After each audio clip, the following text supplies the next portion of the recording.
বাংলা টেলিপাড়ায় ফের দুঃসংবাদ।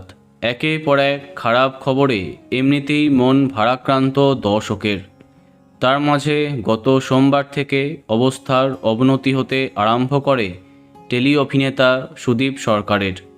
সদ্য একটি নতুন মেগার জন্য শুটিং আরম্ভ করেছিলেন অভিনেতা। এরই মাঝে শুটিং চলাকালীন অবস্থা আরও খারাপ হয়ে পড়াতে তড়িঘড়ি হসপিটালে ভর্তি করা হয় তাকে। এরপর তার জ্বর আসে বলে জানা গেছে। সম্ভবত পেটের সমস্যার কারণে এমন অবস্থা হয়েছে অভিনেতার। এই বিষয়ে অভিনেতা সুদীপ সরকারের স্ত্রী অর্থাৎ অনিন্দিতা রায়চৌধুরী জানান, হসপিটালে ভর্তি করানো হয়েছে সুদীপকে।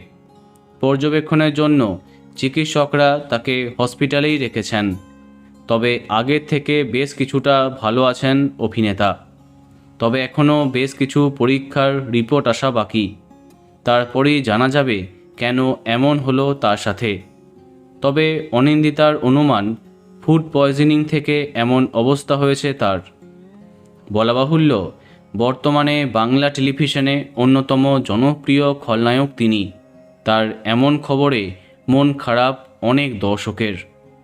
তো বন্ধুরা, এখন তোমার কি মন্তব্য কমেন্টে জানাতে পারো। আর এই রকমই আরও অনেক ভিডিও পেতে সাবস্ক্রাইব কারেন্ট বস। ধন্যবাদ।